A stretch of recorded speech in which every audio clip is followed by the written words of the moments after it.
Hello, everybody. I'm very excited to have, I'll just call her first time guest, Jackie Congedo. And for those less familiar with Miss Congedo here, she is the director of the local Jewish Community Relations Council. So, welcome, Jackie. Thank you. Thank you so much. I'm really excited to be in conversation today. My pleasure. So, for those less familiar, there sounds like there's Jewish, there's community, and there's relations. So, what is it that you do and sort of more broadly as far as Jewish relations? So, we are the public affairs arm of the organized Jewish community, and we sit at the Jewish Federation of Cincinnati, but we haven't always. We are a council, so our Jewish Community Relations Council, of community members who are representative of the diversity in our Jewish community. I always say, we have we're in no way homogenous, as most of us Jews know, but a lot of times the broader community thinks about the Jewish community as one person who looks the same, speaks the same, thinks the same, and we know that's not true. So we have a very diverse table, our board, our council, that helps us navigate the public affairs issues of the day. When we think about the relationships that we have in the broader community, when we think about opportunities to build relationships or to work together in coalitions, this is the work of the JCRC, and really I am the staff director, but at the end of the day, the council is really the power in our organization, and it's the diversity of our 30 to 40 member board that that helps weigh in about should the JCRC take a position on an issue, or should we engage in partnership with another community on a pressing concern. How should we engage? How do we build stronger relationships?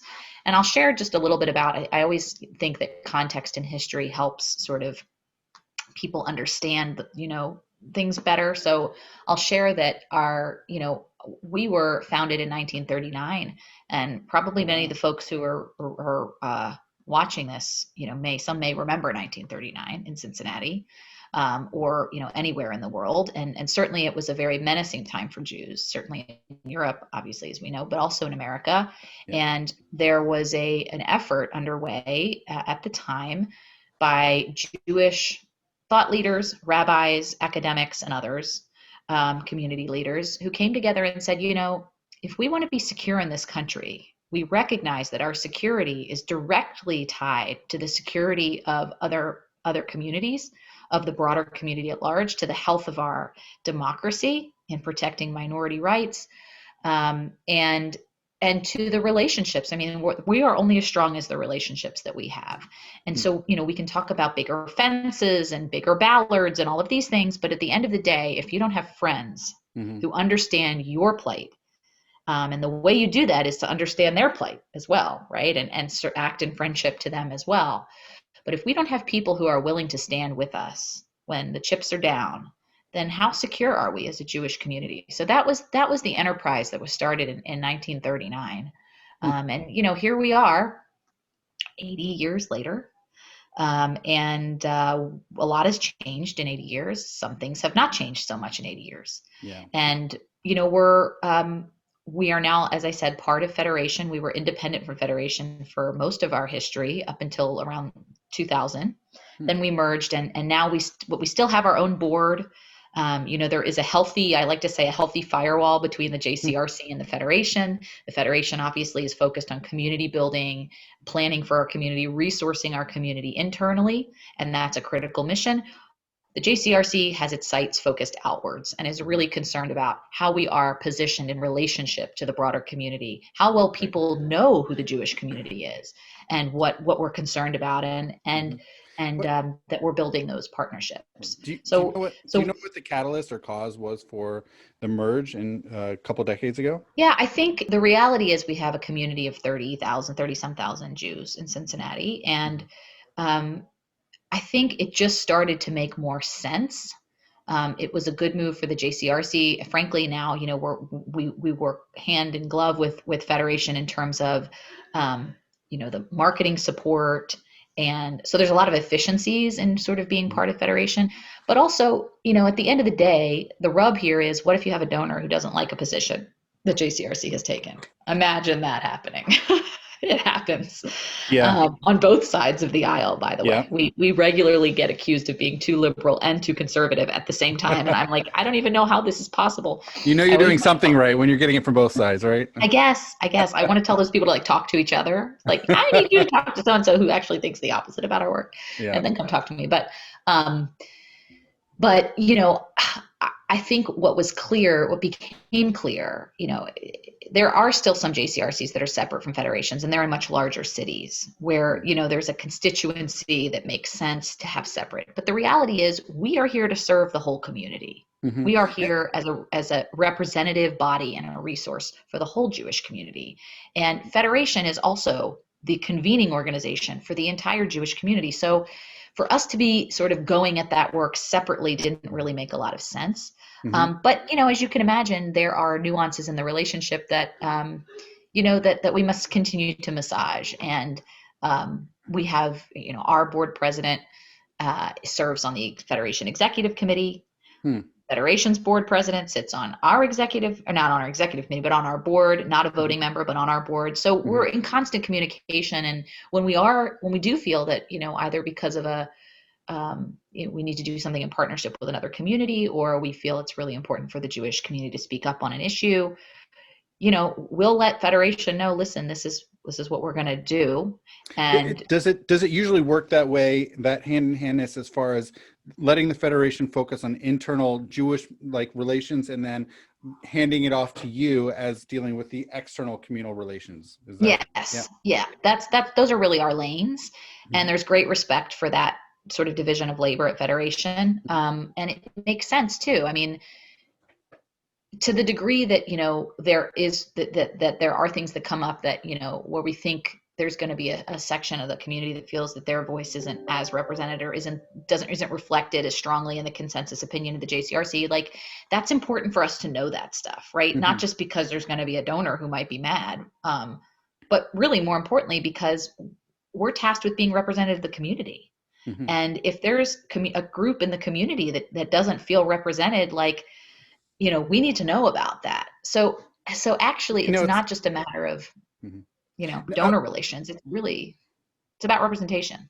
Right, which is hilarious to me. I know you mentioned at the outset, so much of the sort of broader, well, at least the non-Jews in Cincinnati view Jews as sort of, similar and homogenous. And anybody who knows any Jews knows two Jews, three opinions. So convening a council has got to be it's a huge task, for sure. Yeah, you mentioned and how many dozens of Jews on that council? Yeah, exactly. So there's almost 4 dozen. It's like 30 some people. And if you say 2 Jews, 3 opinions, that is then that's what, like 80 some opinions. Yeah. Yeah. And it's, Drew, it's getting harder. It's getting harder to do. Because listen, the trends in American society are reflected in the Jewish community, right? Like, we are in a moment of unprecedented polarization where now to disagree about something is all of a sudden like a demonic, there's like, it's not just like you have a different opinion. It's you are a threat to my moral integrity with your different opinion. It sounds like there's a real minimization of what could be, at least as consensus. Is there were there more things that were like you could get to a consensus with that council, and now there's much less because of, as you mentioned, the polarization going on and the broader discourse? Yeah, I mean, Israel is a good example, right? Like, Israel used to be a really galvanizing topic that all Jews really could get behind and felt unified about. And now, I think we still have a pretty, particularly in Cincinnati, a very Israel connected community and consensus around, support, obviously, for the state of Israel. But like, there's much more friction in that space in the Jewish community than there ever was before. And I think that's probably only going to, those trends I fear will only continue to be exacerbated. In some ways, though, we have, I think, had an easier time reaching consensus on some issues because, the work of really helping to educate about and combating anti-Semitism has become like front and center again, like in a very explicit way, right? I mean, when you build relationships and you work on other issues of shared concern, of course, you are combating anti-Semitism, right? You're showing up in other spaces, you're helping people get to know who you are, you're showing who we are as Jews, what our values are, that we're invested in the plight of other people and struggles for justice when it's not just about us. But now, in the last couple of years with violent attacks on the Jewish community and sort of unprecedented rising anti-Semitism, we are The we last are half really, dozen years. The last half dozen years, really. yes, less than that. I mean, we're looking at the Tree of Life was 2017, right? Right, So but that didn't happen in a vacuum. I mean, what we had seen, the rise in anti-Semitism, yes, at least with speech, with what people were writing, that already began rising in 2015 and certainly heightened in 2016. yes, So the correct. Tree of Life wasn't in a vacuum. No, that's true. But speaking about like, the incidents of violence that we've seen in the last several years against the Jewish community, the mission of combating anti-Semitism explicitly has come so front. And I think there is, this sort of renewed consensus focus on like, we've got to get past our differences as Jews to meet the needs of today. And they are proximate security concerns and threats of today. Mm-hmm. So I don't think we're living in a post-consensus world. It's definitely become harder. But I will say that we are really lucky in Cincinnati. And I will quote the great Alana Newhouse, who I love. She's the editor of Tablet magazine. When she came to speak a couple of years ago at our annual meeting, she said, I love coming to the Midwest. And I'm thinking, you're a New Yorker. Why do you what's that about? Really? No, I love Cincinnati. But she said, I love coming to the Midwest because I really feel that so many of the problems that we're dealing with, both in the Jewish community and just in the fabric of our society today, is going to be solved in like the middle of it's not going to be a coastal solution because the coastal bubbles are bubbles. And out here is really where people connect and where people find common ground. And so I think that that's reflected at our table at JCRC and our council.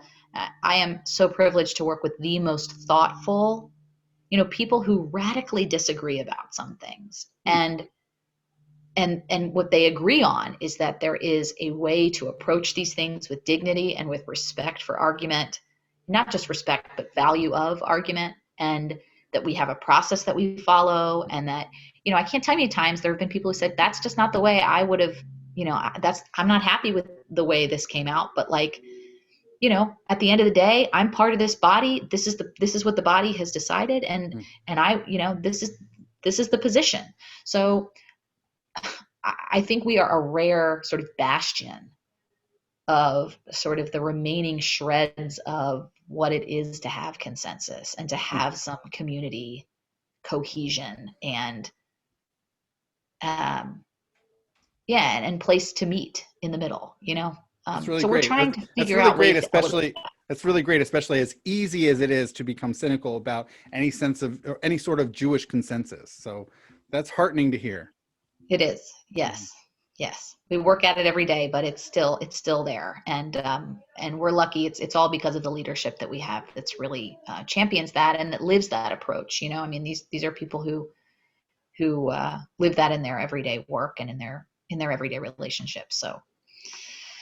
So yeah. What broadly does the JCRC do? I'm going to start off with my question being pre-pandemic. It's been almost a year since everything here in Cincinnati shut down, and of course the rest of the country as well. What had the JCRC been doing? What had it been focusing on? Because I know, for instance, you did do some programming, you did do programming. Yes. You did other stuff. You met with people in the pre-pandemic era. So what had the work of the JCRC been pre-pandemic? Yeah, so I'll focus just on sort of where we focus our work. So again, our mission is to ensure Jewish security, recognizing that Jewish security depends on a just society for all people, which really is about, again, if you want to have a friend, you have to be a friend. And so the core of our work is in building relationships. And we can talk in a little bit about what that's been like during COVID, when like, this is what a relationship looks like now, right? It's two talking heads on a little screen, and or it's someone talking like this, and you can't see what they're smiling or frowning. Yeah. But so that's definitely injected its share of challenges. But really, we approach the mission by our sort of identifying areas of focus. So, we have what we call core areas that if we weren't doing this in our community, in our Cincinnati community, if we weren't doing this work, no one would be, or there would be a vacuum in the work. And those two areas are combating anti-Semitism, discrimination, and hate. The discrimination and hate pieces, there are other folks who are doing that work, but particularly the education, combating anti-Semitism, responding to incidents of anti-Semitism, being a resource for the community in that way, working with our partners at Safe Cincinnati, the community security operation to make sure that we are as protected as we can be. Working on government advocacy to bring about extra dollars for security and legislation that will better enhance protections for our community, that focus.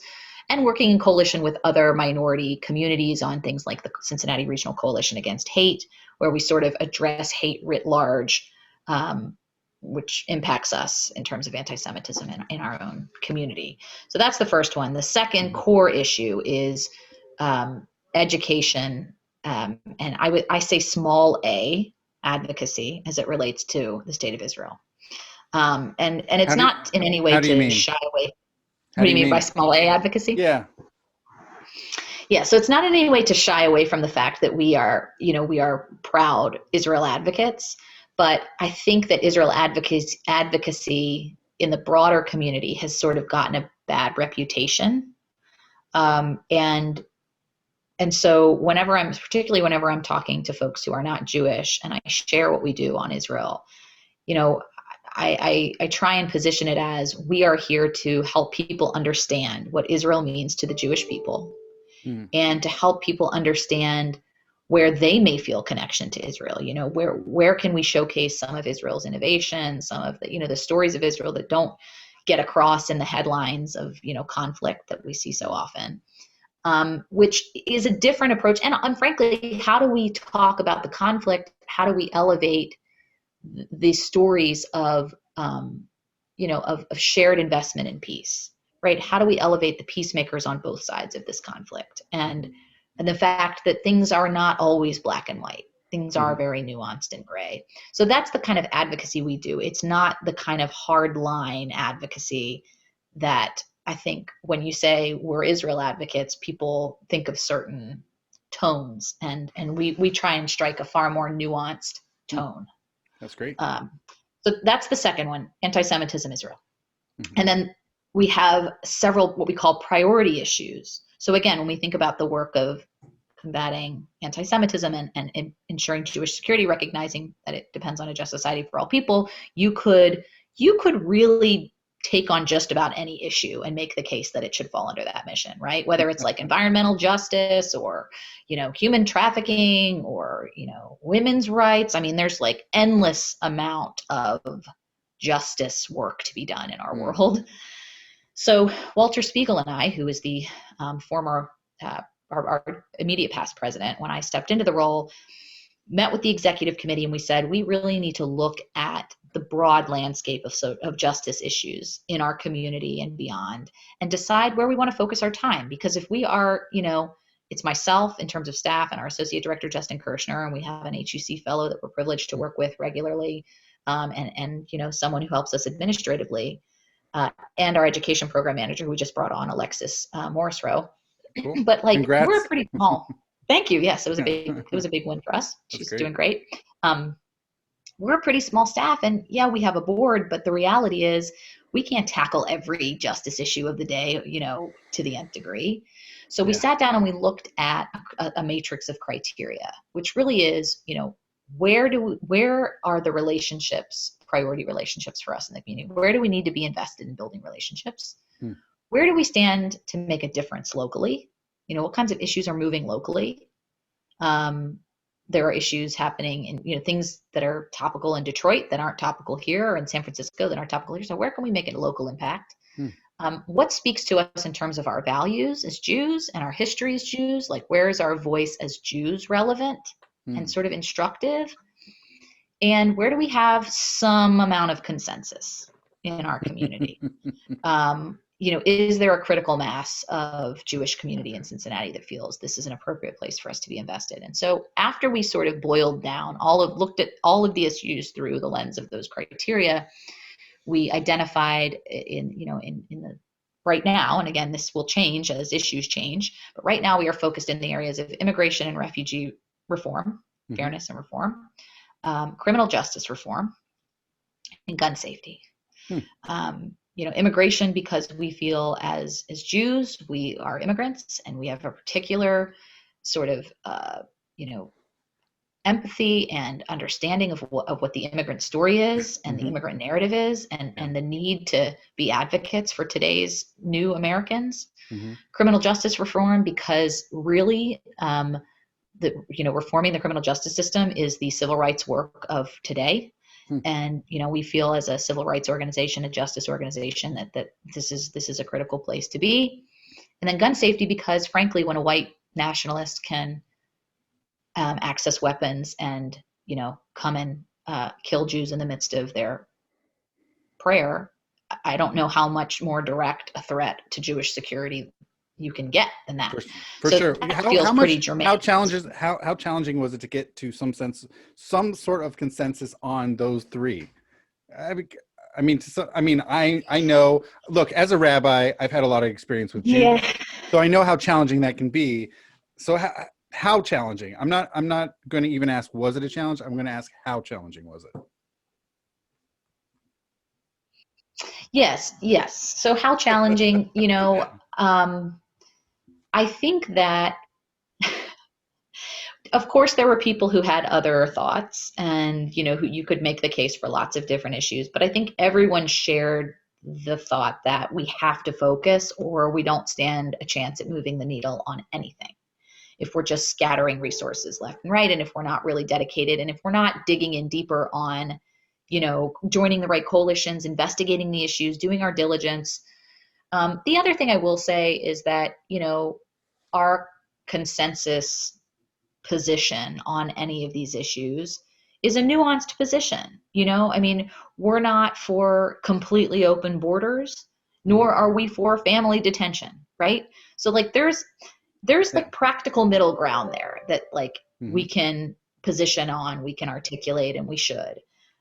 Same with, either of the other two issues, frankly. And so I think that and this is the strength of our board, the executive committee did a lot of work to kind of get down to these three. And then we presented it to our board with the rationale of the criteria, how we went through the process to make this decision or to recommend these, and that, and that it was going to put us in a good position to make impact and to build relationships. And people were surprisingly supportive. People were really felt like we had done our due diligence, and that we were going to be nuanced about the work, that we weren't going to, be reckless. So you have to build that kind of trust too in your approach, I think. That's where we've been focused, and a lot of our, that dictates the kind of coalitions we join, the kind of initiatives we develop, the programming that we put on for the Jewish community and outside the Jewish community. And really, our focus has been recently, not recently, but I would say 2019 on. In 2019, we held this summit on to combat anti-Semitism and hate at Union Terminal. And we convened sort of, national and local leaders in the space of anti-hate, anti-bias work, with a real focus on the role that anti-Semitism plays in driving hatred, in informing other kinds of hatred, in eroding our democracy. And you had hundreds I think we attend, sparked right? a conversation in our civic space. And you had hundreds attend, right? Yeah, we had about more than 300 people. And yeah. Wow, that's really great. Yeah, it was every bit of 300 and change. So, we hosted that, and that sort of launched us on this pathway towards working on strengthening our democracy and educating about the intersections between extremism and democracy, anti-Semitism and democracy. And so now we're really excited. We're building a first of its kind innovative programming an innovative program. We have funding, national funding from a foundation in Boston to look at how this program is evaluated because they think that it really could have legs for national work and scaling. Wow. But we are building a leadership development program called it's called the Leaders in Light Institute, an alliance to combat extremism and strengthen inclusive democracy. Wow. And it's for civic leaders. So these are, clergy, heads of higher ed institutions, folks, leaders in policy and politics, nonprofit leaders, law enforcement executives, people who are really the leaders of our civil society in Cincinnati. Mm-hmm. And the whole goal is to inform and inspire a more nuanced, centrist approach to leadership in a polarized and polarizing time. That's great. So, That's really great. We think that anti-Semitism and the rise of anti-Semitism is directly related to the rise in extremism and the conditions that give rise to extremist thinking. Wow. So this is the strategy here, is to address the rise in extremism and to address the conditions that drive extremism, with the goal of reducing anti-Semitism and the threat of anti-Semitism. And so we're weaving throughout the curriculum, how anti-Semitism plays a role in this. Why are people talking about Jews in Charlottesville, right? Why are, why do we see at a violent attack on our Capitol during the certification of the vote, people wearing Camp Auschwitz shirts? Mm-hmm. Why is there so much anti-Semitism tied up in QAnon? Like, these are things we need to explore. And I think that people outside the Jewish community really need to understand, not just because it's good for us, for them to understand it. We know that. But because it's really important that people understand what's driving this and those intersections in order to effectively combat these trends. So that's how we're trying to position ourselves in the community now, is to do this work of strengthening democracy and sort of that centrist core of our civil society, which is so threatened in this moment, from the right and the left. Extremism does not know a political home, as we know. So, well, they're equal opportunity. They're pluralistic but it's in their hatred, right? Correct. It can go in any different direction. It's not necessarily exclusive to one side or the other. That's right. Yeah, that's right. And I always say the fringes of either camp look more like each other. You know what I mean? It's a circle. It's not a line. So the extremes of both ends actually look far more like each other. And that's why I say the only thing that everybody hates these days is like a moderate. Well, they're just the least. God forbid, they're just the least interesting. God forbid we take a moderate approach. It's just the least interesting. That's all. Yes. I would say that we're on a campaign. Yeah. I would say that we're on a campaign to make moderate great again, but I'm not going there just yet. Right, for sure. All right. So you've spoken about your work, your efforts, at least in the pre-pandemic era. I know you've touched upon some anti-Semitic stuff going on. Before we move on to what has been taking place in the last year during and amidst the pandemic, and how I hate to say this word, shift during the pandemic, how has anti-Semitism been in the last, I don't know, we could talk about the last half decade, but we could even extend it even further. Like, how has sort of more broadly anti-Semitism been articulated in Cincinnati or otherwise have occurred? Yeah, so I will put a little plug in for a new program that we are launching in collaboration with the Holocaust and Humanities Center. It's really a training on hate. It's called Hate at Home, why anti-Semitism matters today, like why combating it is important, why we need to understand it today. So for those who might be interested in that, you can find that more information about that program.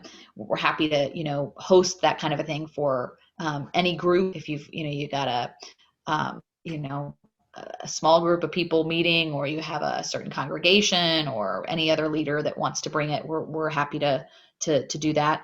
But and that very much focuses on why we are seeing the uptick that we're seeing and what it looks like here in Ohio.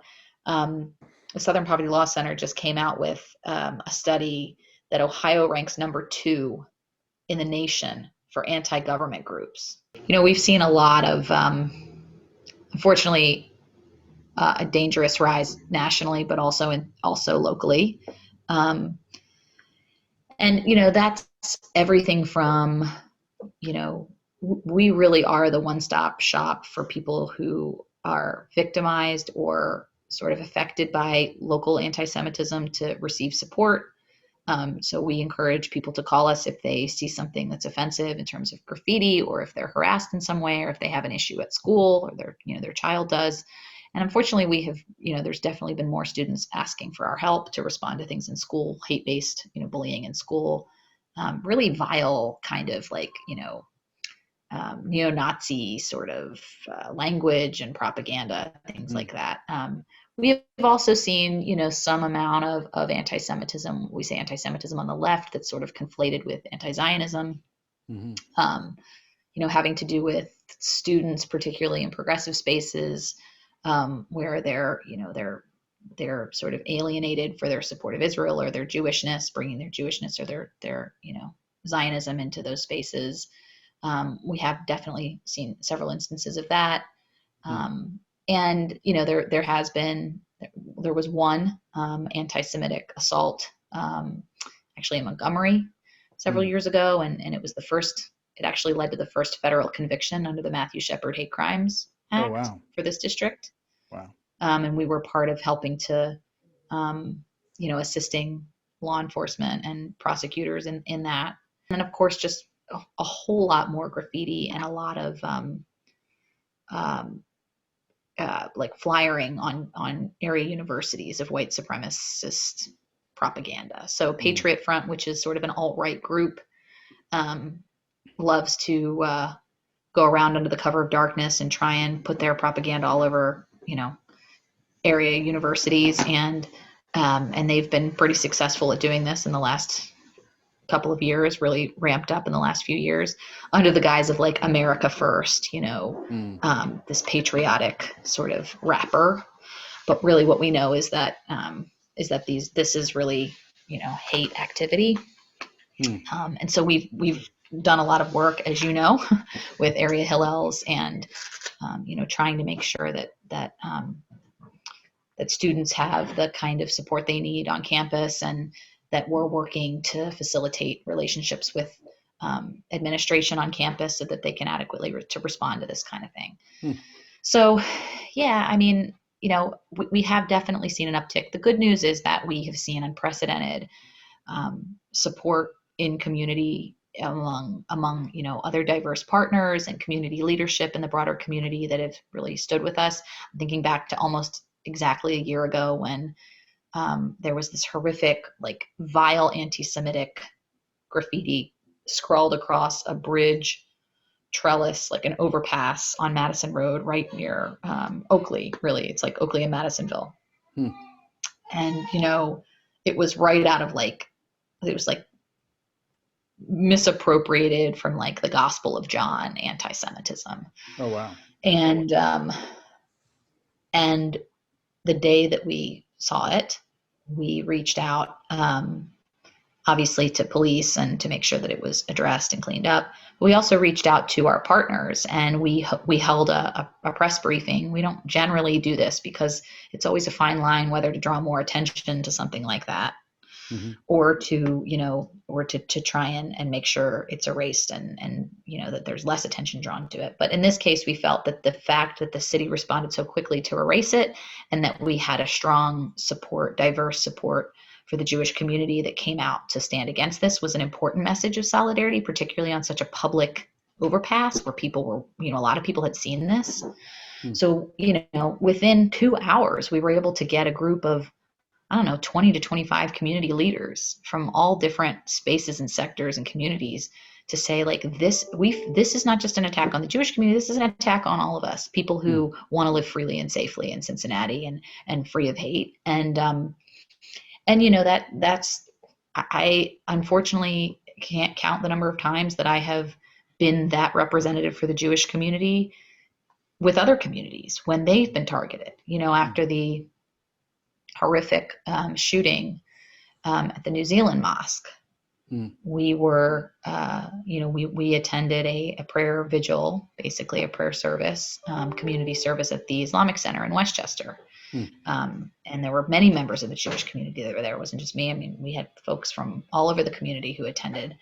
And, that's where you really see the strength of relationships that you've taken time to invest in. I mean, these things aren't built overnight. They are built over decades and years. And it really is important in moments in these kinds of moments that we have those friends and that we can be those friends as well. So yeah, there's good news and bad news. I mean, the bad news is, unfortunately, we are witnessing, I think, a rise in anti-Semitism, unlike what most people have seen. Certainly people my age have seen in our lifetimes. Yeah. The ADL is reporting the highest number of anti-Semitic incidents since they started keeping track 40 years ago. Wow. I mean, some of that that's for probably is due to 2020. That's specifically for 2020. Yeah. Okay. So the 2020 numbers, I think, are due out this month, but the 2019 numbers were the highest ever recorded. And I happen to know that 2020 is going to set a new record from the folks we've spoken with at the ADL. So what are contributing factors to the rise in those numbers? I think that this has everything to do with the rise in extremism and the fact that, when our society, and it really, I think Deborah Lipstadt has said this sort of most eloquently, that anti-Semitism is like a virus, and it reappears when societal immunity is weakened. And so, right now, think about the conditions that we're living in this country. We have an unprecedented polarization. People are not talking to each other. We have gridlock of American civil process and democratic process in our government. We are in the midst of a global pandemic, which has sort of injected a layer of scarcity and fear over everyone. And we know, unfortunately, that anti-Semitism, rears its ugly head when we see people looking for someone to blame, when there's a plight, when there's when there's scarcity and fear in an environment. So I don't think it's, when things aren't going well, people always look for someone to cast the blame on. And unfortunately, Jews have been that scapegoat for thousands of years. And so it's not surprising that we're seeing that again. I will also say, since the pandemic, we have seen sort of, a new resurgence in anti-Semitism, particularly online. And among the protests, sort of the conversation and the protests related to the shutdowns, right? So, when Ohio, Amy Acton announced that, Ohio was going to basically shut down for 2 weeks, and the stay-at-home order, there was a lot of anti-Semitic rhetoric and imagery that showed up in some of those protests. And I'm not saying everybody who thinks that, we shouldn't have been asked to stay home for 2 weeks is an anti-Semite, but I am saying that there were dedicated extremists who used that as an opportunity to kind of sow their hate and show their anti-Semitism. And so, likening, frankly, Amy Acton's orders to like restrictive orders by the Nazis. I mean, all kinds of stuff that was totally beyond the pale. Yeah. Not to mention the fact that Amy Acton is Jewish, we know. And just other sort of traditional vile anti-Semitism, signs that say, the real plague with a rat wearing a yarmulke. Oh, wow. Yeah. Wow. So this is like in our state, and we have to know that. I think what's important to pay attention to, as we witnessed on January 6th, is that, were there anti-government groups there? Were there explicitly hateful people there? Yes. People who were proud to wear things like an awful sweatshirt, Camp Auschwitz sweatshirt. Yeah, those people were there. But there were a lot of other people there too. A lot of people who felt disenfranchised by, what they thought this conspiracy of a fraudulent election, and the fact that those causes are sort of marrying in some way, and that there's that confluence of groups coming together, and that it's easier to traffic in sort of anti-Semitic tropes and sort of understated or tones of anti-Semitism in those spaces is really dangerous. So we're trying to do the proactive work of getting ahead of that trend and figuring out what spaces we need to be in to make sure that when people hear dog whistles, they know what they're hearing, they know what they're repeating, they know what they're trafficking in. That's part of this program we're doing with the Holocaust Center, is really a deep dive on that, so that people, because a lot of people don't know. I mean, to us as Jews, we hear something like globalist or cosmopolitan or, and like we kind of like cringe about it because we know what that means. But we take for granted that folks in the broader community don't necessarily know what that means. They don't hear that the same way that we do, or they may think it's something else. And if you ask them, are you anti-Semitic? They would of course tell you no, but they might use a word like globalist because this is what they hear parroted and used. And so it's all about education. It's all about helping people, be more informed in the moment and know how to be better advocates. And that's really what we're trying to double down on now. That's great. It's really great. I'm going to transition because I know you mentioned pandemic. I know you mentioned there's already been an uptick online hate during the pandemic. You also mentioned the rallies, the protests. Also, hey, guess where anti-Semitism is found? What has been the work of JCRC in the last 11 and a half months during the pandemic? I know you said in 2019 there was this really great 300 plus person event. In 2020 and now into the 2021, how's your work been affected? How have you had to pivot? Yeah, I mean, I think we're challenged to find new ways to reach people. I think there are certain opportunities that come with, doing things remotely. I mean, we're working on a programming series right now for 2021 that's all about sort of Jewish perspectives at the crossroads of American democracy, tackling themes such as like what is the history? What does history tell us about the rise in extremism? Where is this coming from? How can we better understand it? The precipice sort of moment we're at with the Supreme Court. What are we looking at in terms of the future of the Supreme Court, and how that affects sort of, religion and state and these sorts of tensions in the First Amendment. So, we're putting together this whole series, and we're thinking bigger than we ever have, because people may be tuning in from outside Cincinnati. I mean, we're doing all of this virtually. So I think there's real opportunity to reach more people and to meet the needs of people that are, feeling isolated. I always say, the most fertile ground for extremist recruiting. Like if you're a neo-Nazi group and you're trying to get new members, you're looking for people who are looking for identity, who are feeling hopeless and helpless and alone. Can you do that again? That is really intriguing. Can you say it a second time? Well, hopeless, helpless, and alone? Yeah. Yeah, that's really, I think that's worth like focusing on. The reason that's like so relevant right now is because like who isn't feeling hopeless, helpless, and alone right now? Like everybody in this moment, they're looking for people who are taking up shop in their parents' basement. And literally people are having to do that right now, right? We're all in these bubbles of isolation. We all feel somewhat, I think there's a glimmer of hope on the horizon with the vaccine, but we're all in month 12 of this like marathon of an entirely new way of life, and a lot of mourning of loss of what we had, the life that we all had, and those routines that have been sort of totally shifted. So, I think that part of what we're trying to figure out is how do we fill a gap in community for people so that they don't feel isolated and marginalized and alone and traumatized, because trauma and scarcity and fear is like the recipe for extremism and for anti-Semitism, I think. So I think there's opportunity. I think there's challenges with this moment. I can tell you that the work of building relationships is, as we were saying, is really hard virtually. It sort of requires a lot more intentionality because you're not in space with people all the time. So you have to I haven't talked to so-and-so in a while. I guess I will send them a Zoom link for coffee. It's awkward, right?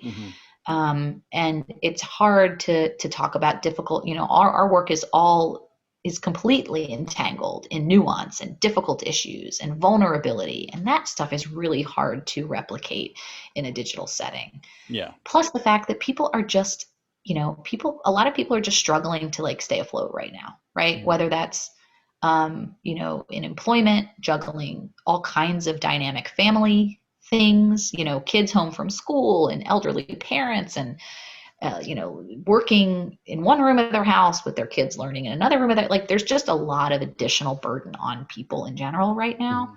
So, so we're trying to figure out how to work in that environment with our partners, and how to support some of the needs in the broader community too that we know. I mean, we did a great technology drive for computers and tech devices to support remote learning for kids that don't have access to those kinds of things. Mm-hmm. We have I'm just trying to think of examples of sort of what we did a great project after the horrific murder of George Floyd, when there were lots of conversation, sort of reigniting the conversation about race and racism in our communities. We felt it was really important to engage in a Jewish conversation about that. And so we hosted a yard sign campaign and project. Mm-hmm. So the yard sign said, "Do not stand idly by," which is obviously direct, Leviticus. And the yard sign was beautifully designed in artwork by a Jewish artist with sort of an eye, this iconic eye, like, there's a responsibility that we all have. There's accountability in making sure that we don't stand idly by when we see injustice happening. And it also allowed people to kind of think about being public champions for this message, right? Like, it's one thing, it was a really interesting conversation with a lot of members of our Jewish community who, what does it feel like to be vulnerable as a Jew and to say, I'm going to assert my Jewishness publicly in this discussion, and my neighbors are going to see it, and people who might not like Jews are going to see that I have a Jewish thing front and center in my yard. Yeah. And it prompted some interesting discussions about white supremacy and about privilege and about, this conversation that Jews have this identity that in so many ways, carries history and current experience of marginalization, but is sort of shrouded in whiteness, right? And privilege and whiteness for many of us, not all of us, but many of us. So it was an interesting exercise and conversation starter, and we hosted a lot of conversations about race, sort of using that as a jumping off point. That was over the summer, sort of leading into the high holidays. So we've done some really interesting things that, we wouldn't have otherwise thought to do in this way. Who would do a yard sign campaign when we could gather in person and, create something in person. But this was a good way, people driving by in their cars in the middle of a pandemic to experience and to learn. And we're just trying to chug along every day and think about ways we can take advantage of the opportunities that exist in this weird time. But I think we're all looking forward to getting back to being in community with people at some point, hopefully. Yeah.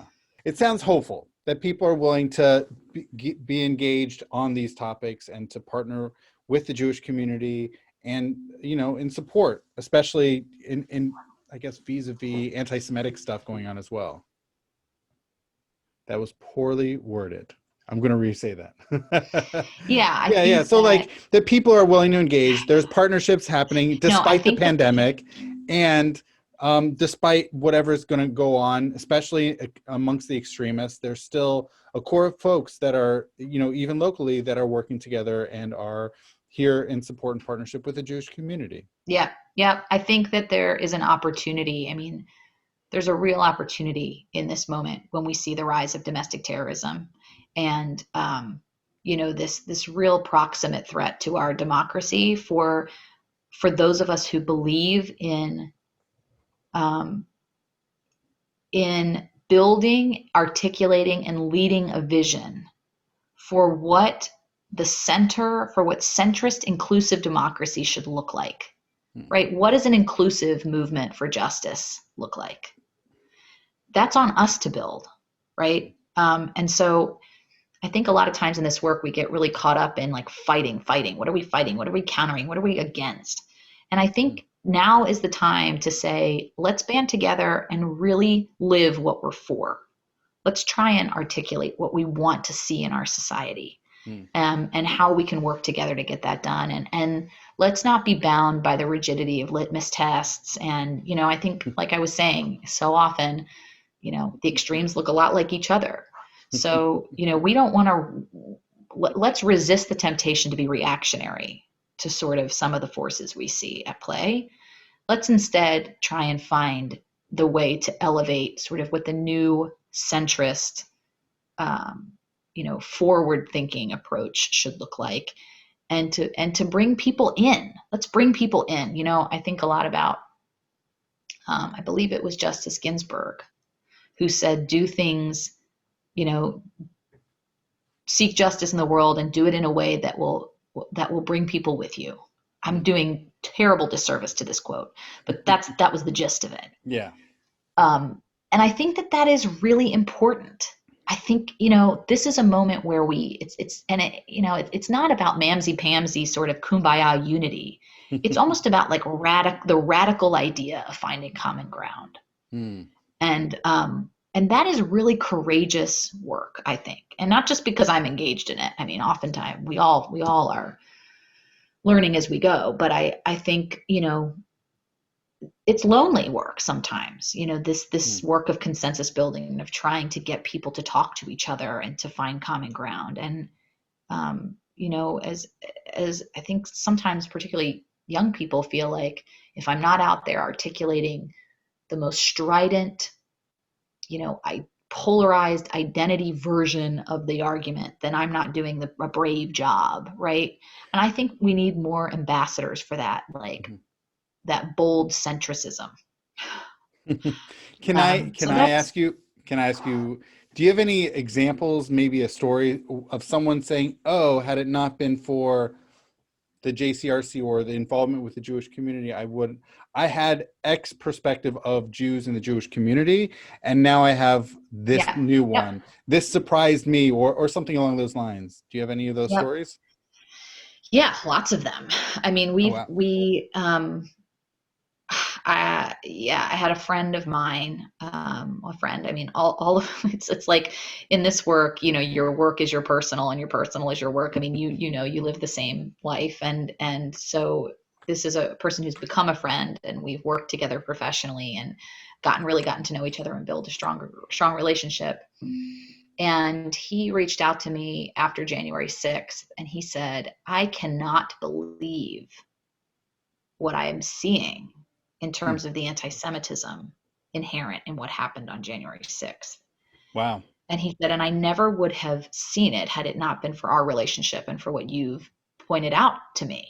That's great. And I mean, I could say the same thing, frankly, about the way he's helped me learn about aspects of his community that like I was blind to before, or not necessarily blind, just like had never considered, because it's not my lived experience. Yeah. So again, this is the power of relationships. When you are in relationship with somebody and you have developed a rapport and a trust, then you have the capacity to see things through someone else's lived experience.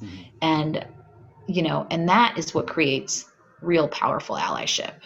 So I think we have developed those kinds of, and I'll say it the other way around. I mean, when I saw one of our friends from the Islamic Center at the JCC after Pittsburgh, the